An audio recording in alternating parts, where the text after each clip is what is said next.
नमस्कार दोस्तों, मैं एडवोकेट महेश आप सभी का स्वागत करता हूँ अपने इस यूट्यूब चैनल पे। दोस्तों, आज के वीडियो में हम जानेंगे कि आपके साथ अगर अनफेयर ट्रेड प्रैक्टिस होती है, आपके साथ अगर डेफिशिएंसी इन सर्विस होती है, आपने कुछ सर्विस परचेज़ किया, आपने कुछ प्रोडक्ट परचेज़ किया और वो प्रोडक्ट खराब निकला या फिर सर्विस प्रॉपर नहीं मिली, तो आप उस सामने वाले जो दुकानदार होता है या फिर सर्विस प्रोवाइडर होता है या फिर कोई कंपनी होती है, कोई ऑनलाइन पोर्टल होता है, तो उनके ऊपर आप केस करना चाहते हो और केस करते समय आपको ये समझ में आता है कि हम इनके ऊपर केस जो है सबसे पहले लोग जो है आप वहाँ पे एनसीएच पे जाते हैं, नेशनल कंज्यूमर हेल्पलाइन क्योंकि आपको पता रहता है कि आप कंज्यूमर के डेफिनेशन में हो।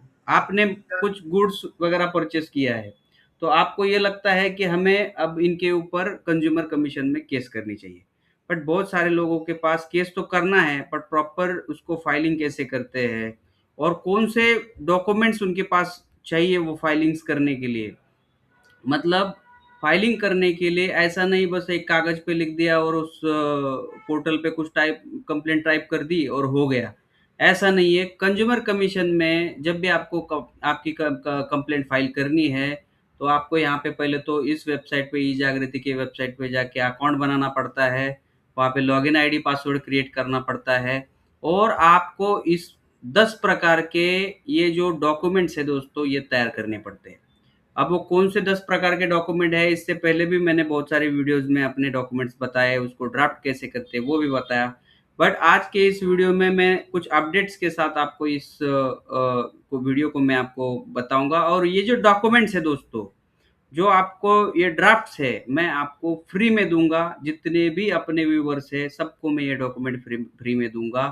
ये डॉक्यूमेंट्स मेरे पास इंग्लिश में भी अवेलेबल है और हिंदी में भी अवेलेबल है। दोस्तों, मैं जो कोर्ट में प्रैक्टिस करता हूँ, मतलब ऐसा नहीं कुछ भी बनाया, मैं जितने केसेस मेरे कोर्ट में लगे हैं, मैंने इसी प्रकार से जो है ड्राफ्टिंग किया है और वही ड्राफ्टिंग मैं आपको देने जा रहा हूँ। यहाँ पे देखेंगे तो आप देखिए यहाँ पे हिंदी में भी है और मैं आपको इसको इंग्लिश में भी दे दूँगा, ठीक है? तो आप निश्चिंत रहिए, आपको ये सारे डॉक्यूमेंट मिलने वाले हैं बट इस मैं आपको बस इस डॉक्यूमेंट कौन से होते हैं और किस तरीके से ड्राफ्ट करते हैं, ये मैं आपको यहाँ पे दिखाने जा रहा हूँ।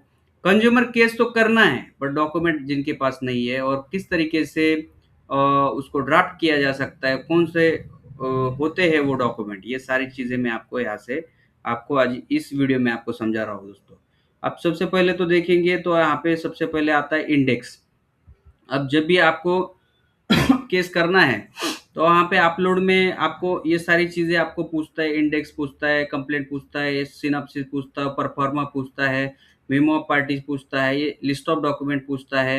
ये सारे डॉक्यूमेंट जो है दोस्तों इस तरीके से आपको बनाने होते हैं। देखिए आप यहाँ पे देखेंगे, तो यहाँ पे सबसे ऊपर अपना डिस्ट्रिक्ट कमीशन का नाम आएगा, यहाँ पे केस नंबर आएगा, यहाँ पे आपका नाम आएगा, यहाँ पे अपोज़िट पार्टी का नाम आएगा और इतने सारे डॉक्यूमेंट जो है दोस्तों आपको वहाँ पे लगाने हैं अपने कंप्लेंट के साथ। इसमें इंडेक्स में क्या-क्या आएगा, देखिए सिनॉप्सिस आएगा, ओरिजिनल कंप्लेंट आएगा, affidavit in support of complaint आएगा, एड्रेस पुरशिस मतलब मेमो ऑफ पार्टीज़, ठीक है? और ये एप्लीकेशन अंडर सेक्शन 32 2 बी मतलब अगर आप कंप्लेंट कर रहे हैं पुणे में और आप मुंबई की पार्टी को यहाँ पे बुलाना है इस कमीशन में पुणे के, तो आपको ये 34 टू बी का एप्लीकेशन लगाना पड़ता है, वो लास्ट में होता है लिस्ट ऑफ डॉक्यूमेंट। तो ये इस तरीके से जो है दोस्तों आपको इंडेक्स जो है बना के लेना पड़ता है। अब यहाँ पे आपको मैं इंडेक्स के बाद आता है सिनॉप्सिस। अब सिनॉप्सिस देखिए दोस्तों यहाँ पे सिनॉप्सिस है 2 नंबर पे। अब ये सिनॉप्सिस मतलब क्या होता है कि ये कंप्लेंट का एक शॉर्टकट में आपने एक सारांश दिया होता है, ठीक है? तो ये सबसे ऊपर आप देखेंगे तो ये कमीशन का नाम आएगा, यहाँ पे केस नंबर आएगा, यहाँ पे जो भी पार्टीज़ के नाम आएँगे, ये तो सेम ही रहेगा सब जगह पे। और यहाँ पे आप लिखोगे गिस्ट ऑफ कंप्लेनर और सिनॉप्सिस मतलब आपने अपनी जो कहानी है, अपनी जो स्टोरी है, मतलब जब से आपने प्रोडक्ट परचेज़ किया, कितना रुपए भरा, किस तरीके से भरा, ये सारा एक शॉर्टकट में आपको लिख के यहाँ पे एक सिनॉप्सिस तैयार करके आपको जो है वहाँ पे फाइल करना होता है अपने कंप्लेंट के साथ, ठीक है? और सिनॉप्सिस के बाद आता है फिर दोस्तों कंप्लेंट। अब कंप्लेंट आप यहाँ पे देखेंगे तो देखिए यहाँ पे मैं कंप्लेंट भी आपको किस तरीके से बनती है, ये भी आपको दिखाता हूँ। सबसे ऊपर ये आएगा आपका कमीशन का नाम, यहाँ पे केस नंबर आएगा, यहाँ पे आपका नाम आएगा, यहाँ पे आपका एड्रेस आएगा, फ़ोन नंबर आएगा, ईमेल आईडी आएगा और आगे आप लिखेंगे आप कंप्लेंटेंट हो। ठीक है? और जितने भी आपके केस में अपोज़िट पार्टी है, वो आप यहाँ पे लिखेंगे, उसको नंबरिंग भी करोगे।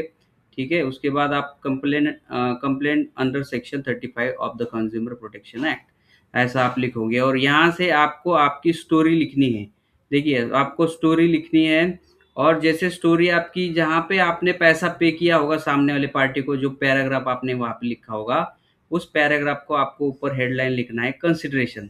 ठीक है? ये कंसिडरेशन आ गया, आपकी स्टोरी और नीचे आएगी। अब आपको किस वजह से आपको ये केस करना पड़ा, कंप्लेंट करना पड़ा, तो वो कारण कब पता चला? मतलब आपने सर्विस माँगी, उसने डिनाई कर दी और बोला कि आपको हम ये सर्विस प्रोवाइड नहीं करने वाले, तो उसकी डेट जो होती है, वो होती है कॉज़ ऑफ एक्शन की डेट। मतलब कब कारण पता चला, तो वो जब आपका डेट वहाँ पे आ जाएगा जिस भी पैरा में, उसके ऊपर आप लिख दीजिए कॉज़ ऑफ एक्शन।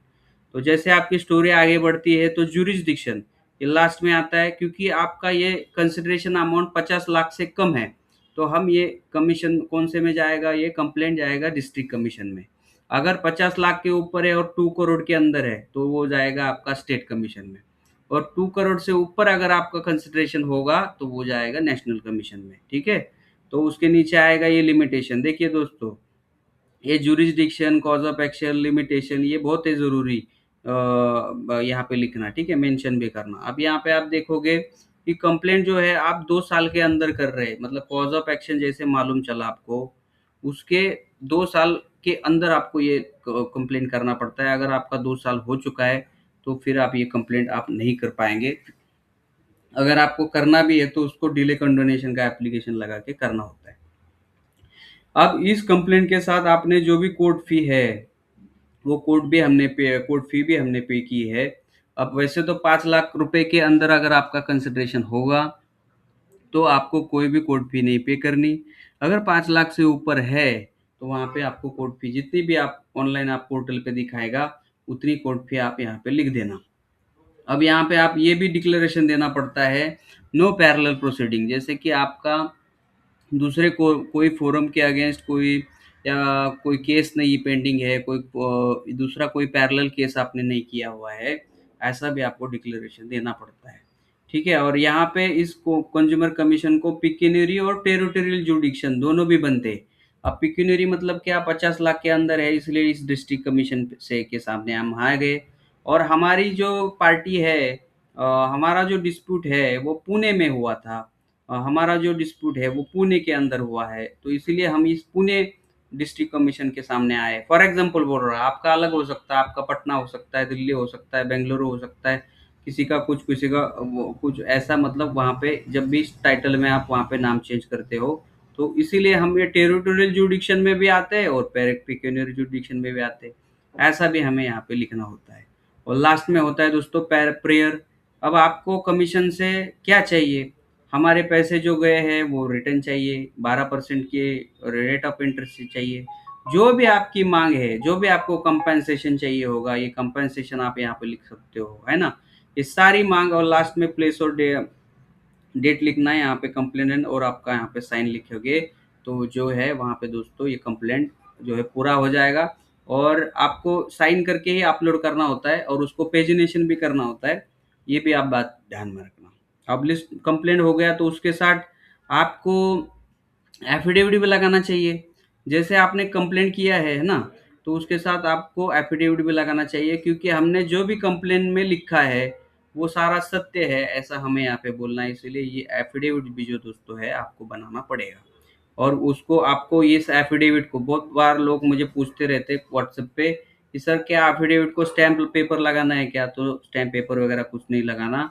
इसको बस आपको यहाँ पे डिपोनेंट की जगह साइन, यहाँ पे डिपोनेंट की जगह साइन, और यहाँ पे नोटरी ऑफिसर का साइन और स्टैम्प यहाँ पे लगाना है। जो नोटरी वकील रहते हैं उनके पास वो मिल जाएगा, और वो वहाँ पे जाके जब करोगे आप, तो ये एफिडेविट कंप्लीट हो जाएगा। ठीक है? तो ये बात आप ध्यान में रखना। उसके बाद है एफिडेविट हो गया, उसके बाद हो मेमो ऑफ पार्टीज। अब मेमो ऑफ पार्टीज क्या है, तो देखिए यहाँ पे ये मेमो ऑफ पार्टीज़ है। अब ये मेमो ऑफ पार्टीज़ में जैसे कि आपका नाम क्या है और ठीक है, आपका एड्रेस पूरा यहाँ पे आ जाएगा, आपका ईमेल आईडी यहाँ पे आ जाएगा, है ना? यहाँ पे आपका जो है अपोज़िट पार्टी का नाम और नंबर जो भी एड्रेस वगैरह सारा यहाँ पे आ जाएगा। ये सारी चीज़ें आपको यहाँ पे मेमो ऑफ पार्टीज़ में आपको लिखनी होती है, ठीक है? अब यहाँ पे आप आगे जाओगे तो परफॉर्मा। अब परफॉर्मा जो है वहाँ पे अपलोड करने का ई-जागृति पोर्टल पे ऑप्शन ज़्यादातर मुझे लगता है कि नहीं है। तो परफॉर्मा ये कुछ जगह पे अपलोड नहीं भी किया तो भी चलता है, पर अगर आप परफॉर्मा अपलोड करना चाहते हैं, तो इस तरीके से ये परफॉर्मा जो है आप बना सकते हो।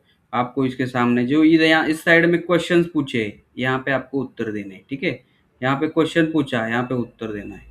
जितने भी क्वेश्चन लेफ्ट साइड में पूछे, उसके उत्तर यहाँ पे लिखने हैं। इस तरीके से जो है दोस्तों ये परफॉर्मा आपको ड्राफ्ट करके लेना है। उसके बाद जो है दोस्तों मेमो ऑफ पार्टीज़ हो गई, परफॉर्मा हो गया, उसके बाद लिस्ट ऑफ डॉक्यूमेंट। अब लिस्ट ऑफ डॉक्यूमेंट में भी दोस्तों इस तरीके से आपका लिस्ट ऑफ डॉक्यूमेंट मतलब आपने कौन से एविडेंसेस आपके कंप्लेंट के साथ में लगाया है, ये पर्टिकुलर यहाँ पे आ जाएगा। और उसको किस नाम से एनेक्चर किया है, मतलब वो एविडेंस को आपने क्या नाम दिया है, ए दिया, बी दिया, सी दिया, है ना? एनेक्चर ए, एनेक्चर बी, एनेक्चर सी, ठीक है? इस तरीके से आपको उसको नाम भी दे देना है। अब आप ये बात ध्यान में रखना कि इस तरीके से आपको लिस्ट ऑफ डॉक्यूमेंट ड्राफ्ट करके लेना है। अगर आपके कंप्लेंट के साथ अगर आपको कोई इंटरिम रिलीफ चाहिए, तो वो इंटरिम रिलीफ भी आप यहाँ पे माँगना चाहिए। अब देखिए आप इस तरीके से इंटरिम रिलीफ ले सकते हैं। देखो यहाँ पे सेम अब इंटरिम एप्लीकेशन नंबर यहाँ आपको ऐड करेंगे कंज्यूमर कंप्लेंट के साथ, ठीक है? और आप यहाँ पे सीधा ऐसे इस तरीके से पार्टीज़ के नाम लिखना है और आपकी पूरी स्टोरी फिर से यहाँ पे आ जाएँगी और पूरी स्टोरी आने के बाद आपको प्रेयर जो होता है pending the final disposal of the complaint, opposite party themselves or through their agent, assignee, employee, or through any person action purporting to act on their behalf be restrained from the disposes creating third party interest in which subject matter to the complaint। मतलब subject matter के साथ जो भी आपको interim relief चाहिए pending disposal of the this complaint, मतलब complaint को पूरा होने तक इस चीज़ को आप जो है सामने वाली पार्टी जो है उसको सामने वाली पार्टी कुछ करे नहीं, इसीलिए आपको यहाँ पे इंटरिम रिलीफ भी जो मांगना चाहिए। जैसे कि हमारे एक केस में ऐसा हुआ था कि उनका जो घर जो है बैंक ऑक्शन करने वाली थी, बट उनका इंश्योरेंस पेंडिंग था। तो हमने जब तक हमारा इंश्योरेंस नहीं मिलता तब तक इस घर की नीलामी ना हो, इस तरीके से कंज्यूमर कोर्ट में जो है हमने आर्गुमेंट्स और ये इंटरिम रिलीफ हमने मांगा था। और वो इंटरिम रिलीफ जो है कंज्यूमर कोर्ट ने हमें दे भी दिया था। मतलब जब तक कंज्यूमर का डिस्प्यूट चालू है तब तक आप इनके घर को ना बेचें, इस तरीके से जो है हमारा प्रेयर उन्होंने अलाउड भी किया था। मतलब एक फॉर एग्जांपल के लिए बोल रहा हूँ कि इस तरीके से आप आइए, मतलब इंटरिम एप्लीकेशन भी आप लगा सकते हो और उसी आईए को आप इस तरीके से एक अलग से एफिडेविट भी जो है दोस्तों लगाना होता है, ठीक है? तो ये एफिडेविट भी आप लगा देना। अब आईए है तो उसके साथ एफिडेविट भी आएगा, ठीक है? तो ये सारे डॉक्यूमेंट्स दोस्तों ये आपको आपके पास होने चाहिए, तब जाके कंज्यूमर केस आप कर पाते हो। बहुत सारे लोगों के पास क्या है, ये डॉक्यूमेंट है नहीं, कुछ कागज पे लिख देते हैं और अपलोड कर देते हैं इस ई जागृति पोर्टल पे जाके, और वो फिर रिजेक्ट हो जाता है। वो डिमांड करते हैं कि इस तरीके से आप डॉक्यूमेंट्स बनाइए और हमारे पास लेके आइए। और बहुत सारे लोगों को ये आता ही नहीं, बोलते सर आप बना दीजिए। तो जैसे कोई वकील साहब के पास आप जाते हो बनाने के लिए बोलते, तो वहाँ पे फीस चार्ज करते हैं। अब मेरे पास भी आओगे आप मेरे को बनाने के लिए बोलोगे तो मेरा भी फीस होता है। तो इससे तो अच्छा दोस्तों क्या है कि मैंने इसके ऊपर ड्राफ्टिंग कैसे करना है ऐसे डिटेल, ये तो मैंने आपको शॉर्टकट में दिखाया, बट आपको डिटेल में भी मैंने वीडियो बना के रखे है, कैसे पेज नंबर वगैरह देना है। और वो पेज नंबर आप यहाँ पे लिखना पड़ता है, जैसे कि यहाँ पे सिनॉप्सिस कौन से पेज से कौन से पेज तक है, कंप्लेंट कौन से पेज तक कौन से पेज तक है, एफिडेविट कौन से नंबर पेज से कौन से पेज तक है, ऐसे सारे पेजिनेशन आपको करना पड़ेगा। अब ये पेजिनेशन करने के बाद आपको आपके साइन के साथ उसको उसको स्कैन करना पड़ेगा, और फिर आपको जब भी आप कंप्लेंट में जब भी आपका स्टेज आता है डॉक्यूमेंट अपलोड वाला, उस टाइम उस स्टेज के में आपको वो डॉक्यूमेंट सारे अपलोड करने पड़ते हैं। दोस्तों आपको फिर से एक बार बोल रहा हूँ, ये जो डॉक्यूमेंट मैंने आपको दिखाए, ये सारे मेरे पास फ्री में अवेलेबल। मतलब आपको जिन लोगों को चाहिए, ये सारे डॉक्यूमेंट मैं आपको दे सकता हूँ फ्री में। बस आपको मुझे व्हाट्सएप करना होगा मेरे नंबर पे, मैं आपको ये सारे डॉक्यूमेंट जो है, एक मैंने ड्राइव बना के रखा है, वो ड्राइव मैं आपको फ्री में दे सकता हूँ। मतलब ये सैंपल्स आपको फ्री में दे सकता हूँ। एक सोशल हेल्प करने के लिए मैं बस इतना कर रहा हूँ दोस्तों। मेरा कोई इसमें मोटिव नहीं, मैं पैसा नहीं माँगने वाला। ये अभी यहाँ पे मैंने बोल दिया फ्री में करूँगा, फ्री में ड्राफ्ट सैंपल दे दूँगा। बट वहाँ पे दिया, पैसा माँगा, ऐसा नहीं। बहुत सारे लोग ऐसे ही पूछते हो, सर क्या आप अलग से पैसा कोई चार्ज है क्या? नहीं, फ्री सैंपल ड्राफ्ट के लिए मैं कोई पैसा नहीं लूँगा। इसमें इंग्लिश भी है और हिंदी में भी है, ये सारा आपके लिए फ्री में है। आप मुझे व्हाट्सएप करिए, मैं ज़रूर उसको आपको जो है लिंक मैं आपको शेयर कर दूँगा। बाकी अगर ड्राफ्ट मेरे से बनाने होंगे दोस्तों, तो फिर वहाँ पे मेरा फ़ीस होता है। अगर आपको ये पॉसिबल नहीं है इतने सारे ड्राफ्ट बनाना, तो फिर आप मेरे से चाहिए तो बना सकते हो, अगर मेरी हेल्प लगे तो आप मान सकते हो, या फिर अपने लोकल एडवोकेट साहब से भी मदद ले सकते हो। ठीक है दोस्तों, तो चलिए आज के लिए इतना ही। अगर कोई और टॉपिक के ऊपर आपको वीडियो चाहिए, आप ज़रूर मुझे कमेंट में आप लिखना, ज़रूर मैं उसको बनाने की कोशिश करूँगा। तब तक आप सभी को धन्यवाद। नमस्कार।